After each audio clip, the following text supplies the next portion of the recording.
مراد سعید کے ساتھ ہم نے اسٹیج شیئر کی ہے. یہ پہلی دفعہ ہوا کہ ہم سوات کے اندر کسی اسٹیج پر کھڑے ہیں اور مراد سعید اس اسٹیج پہ موجود نہیں ہے. سوال بنتا ہے کہ مراد سعید آج اسٹیج پہ کیوں نہیں ہے؟ سوال بنتا ہے کہ مراد سعید کو الیکشن میں حصہ لینے کیوں نہیں دیا گیا؟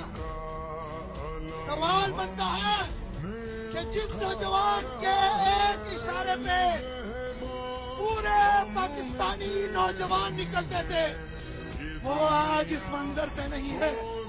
جواب یہ ہے کہ میرے لوگوں، مراد سعید نے آپ لوگوں کی حق کی بات کی تھی. مراد سعید نے کہا تھا کہ جہاں سوات کے اندر اور خیبر پختونخوا کے اندر خون کی ہولی کے